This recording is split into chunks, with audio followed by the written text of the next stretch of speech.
Lapor saluran berita CNN, Kementerian Luar Israel mengesahkan akan menghantar pulang aktivis global Sumut Flotilla JSF yang ditahan oleh tentera lautnya.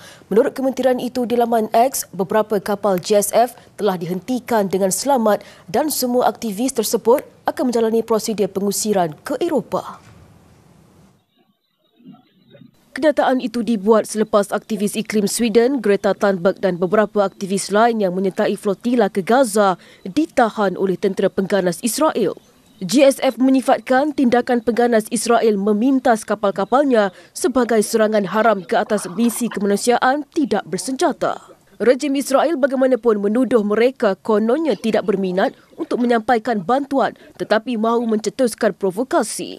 JSF turut menyeru kerajaan dan institusi antarabangsa untuk menuntut keselamatan dan pembebasan segera aktivis yang ditahan. Secara keseluruhan, konvoi JSF merangkumi kira-kira 45 kapal termasuk kapal pemerhati dan pengiring memulakan pelayaran ke Gaza bulan lalu. Tentera Laut Israel mula melakukan pemintasan pada Rabu selepas memberi amaran kepada aktivis supaya tidak memasuki perairan yang didakwa berada di bawah kepungan mereka.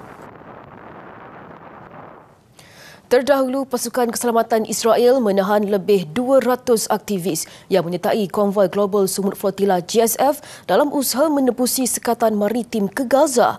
Aktivis yang ditahan berasal dari sekurang-kurangnya 37 negara termasuk Sweden, Brazil, Perancis dan Malaysia. Operasi pemintasan bermula lewat malam semalam apabila tentera laut Israel menyerbu beberapa kapal dalam flotila yang membawa bantuan kemanusiaan ke Gaza. Antara yang ditahan termasuk tokoh terkenal seperti aktivis alam sekitar Greta Thunberg dan ahli Parlimen Eropah Emma Forau yang berada di atas kapal Madeline dan Alma ketika diserbu. Menurut jurucakap tentera laut Israel, kesemua aktivis yang ditahan dibawa ke pelabuhan Israel untuk proses pengusiran sambil menegaskan bahawa flotila itu telah melanggar zon sekatan yang ditetapkan. Pihak berkuasa Israel turut mendakwa kononnya beberapa peserta mempunyai kaitan dengan kumpulan pelampau dakwaan yang dinafikan sekeras-kerasnya oleh penganjur flotila. JSF adalah misi maritim terbesar ke Gaza dalam beberapa tahun, membabitkan lebih 50 buah kapal dan lebih 500 aktivis dari seluruh dunia. Misi ini bertujuan menghantar bekalan makanan, ubat-ubatan dan mesej solidariti kepada rakyat Palestin yang berdepan krisis kemanusiaan akibat konflik dan sekatan berpanjangan. Penganjur flotila menyifatkan tindakan pengganas Israel itu sebagai pencabulan undang-undang antarabangsa dan menyeru masyarakat antarabangsa global supaya bertindak balas. Beberapa negara termasuk Colombia, Venezuela dan Turkiye telah menyuarakan kecaman terhadap tindakan pengganas Israel itu dan menuntut pembebasan segera semua aktivis yang ditahan.